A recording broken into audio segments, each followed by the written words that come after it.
बच्चों बच्चों आज हम प्रश्नों की चर्चा करेंगे। ममता पाठ के अभ्यास के प्रश्न की चर्चा करने जा रहे हैं।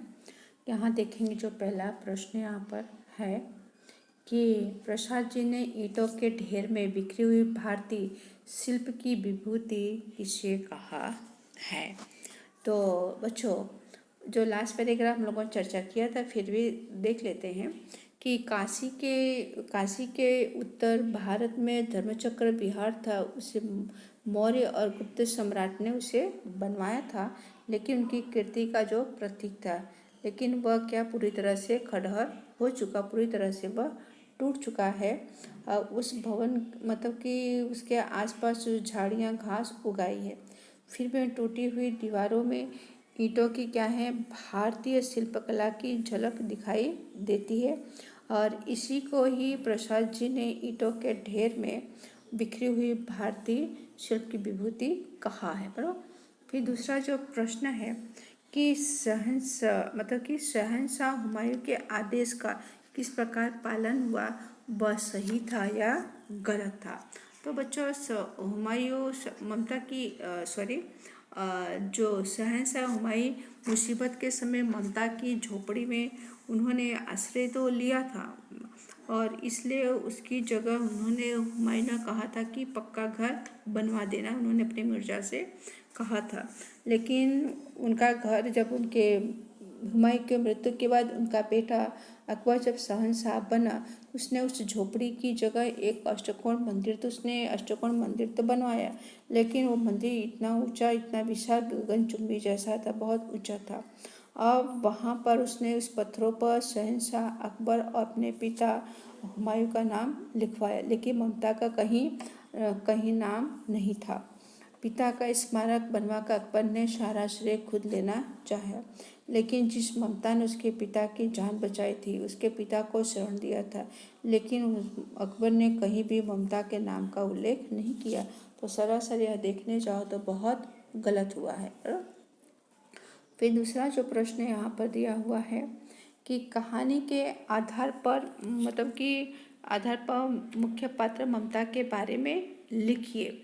तो ममता जयशंकर प्रसाद की जो कहानी है, ममता इस पाठ के मुख्य नायिका भी है, और वह ब्राह्मणी विधवा युवती भी है। और लोभ उसे छुआ तक नहीं गया, यानी उसके अंदर लोभ लालच जरा भी नहीं था। जब शेरशाह ने उसके पिता को रिश्वत दिया था, स्वर्ण सोना, तो ममता ने तुरंत अपने पिताजी को कहा कि उसको वापस कर दो। ममता ने उसे ठुकरा भी दिया, और ममता ने यहाँ तक कि कहा कि ईश्वर और हम लोग ब्राह्मण हैं, और ब्राह्मण लोग कभी भी ईश्वर के खिलाफ कभी ऐसा कुछ कर सकते नहीं हैं, और ईश्वर के खिलाफ करना भी यह उचित नहीं, ईश्वर को पसंद नहीं आएगा। और ममता अपने हिंदू ब्राह्मण धर्म पर उससे पूरा विश्वास था। ममता खुद गीता पाठ करती थी, और अतिथियों का मान सम्मान, उनको आदर करती थी, और वो उसे अपना धर्म समझती थी, जिससे ममता का चरित्र एकदम उज्ज्वल था। व्यवहार उसके इतने अच्छे थे कि आसपास की स्त्रियां भी उसकी क्या बन गई, उसकी बहुत सौभाग्यनी, उसकी लोकप्रिय बन गई। ओके। फिर यहाँ पर अंतिम जो है कि कहानी के अंतिम वाक्य को हटाकर कहानी का अंत अपने अनुसार लिखिए। अगर कहानी के अंतिम को हटा दिया जाए तो कहानी का अंत जो लिखेंगे हम, तो कहानी का अंत इस तरह से होगा कि वह एक अष्टकोण मंदिर बना जिस पर शिलालेख लगाया गया था, और वह यह स्थान था जहाँ जिसमें ममता एक दयालु स्त्री, और उसने हुमायूं को वहाँ आश्रय दिया था विपत्ति के समय, मुसीबत के समय, जहाँ उन्होंने रात गुजारी थी। हुमायूं के पुत्र अकबर ने अपने पिता को आश्रय देने वाली दया की उससे ममता की स्मृति में यह मंदिर बनवाया। ओके। और फिर आगे देखते हैं कि एक आध दो प्रश्न स्वाध्याय को भी ले लेते हैं बच्चों, बराबर ना। तो यहाँ पर जो प्रश्न है यहाँ पर है, तो ममता को प्रत्येक लड़ने वाले सैनिक से नफरत क्यों थी। क्योंकि ममता को प्रत्येक लड़ने वाले सैनिक से नफरत इसलिए थी क्योंकि ममता के पिता पिता को विधर्मी शेरशाह ने अत्याचारी उनके पिता का क्या वध कर दिया था। उसी घटना से ममता को प्रत्येक लड़ने वाले सैनिक से उनको मतलब कि उनको नफरत थी। ममता की झोपड़ी में आश्रय मांगने कौन आया? तो ममता की झोपड़ी में शहंशाह घायल हुमायूं आश्रय मांगने आया था। फिर अकबर ने अष्टकोण मंदिर कब और कहाँ बनवाया? तो ममता ने थके हारे और भयभीत हुमायूं को अपनी झोपड़ी में रात आश्रय दिया था। उसी की उदारता के कारण हुमायूं के प्राणों की रक्षा हुई थी। और जाते समय हुमायूं ने अपने मिर्जा से कहा था कि उस स्त्री को मैं कुछ दे पाया नहीं और उसका पक्का घर बनवा देना। और हुमायूं के बाद उसके पुत्र अकबर बादशाह बना। तो उसे उस घटना का पता चला तो उसने सोचा कि जिस जगह उसके पिता के प्राणों की रक्षा हुई तो उस जगह को उसे एक स्मारक के रूप में बनवा दिया जाए।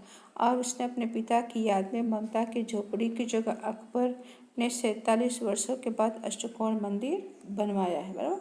और फिर उसके बाद नेक्स्ट जो प्रश्न है यहाँ पर हम देखते हैं बच्चों कि घोड़े पर सवार हुए पथिक ने मिर्जा से क्या कहा, बराबर। तो घोड़े पर सवार पथिक ने, बराबर, पथिका ने यात्री ने मिर्जा से क्या कहा?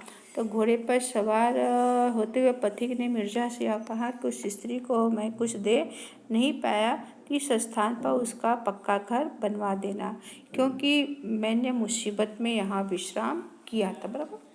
हाँ, फिर उसके बाद जो प्रश्न है बस आज हम इतना ही करेंगे बच्चों। धन्यवाद, थैंक यू। और मैं इसका आपको प्रश्नों को उत्तर लिख के भेजूँगा, आप इसे अपने कॉपी में लिख डालिएगा। ओके,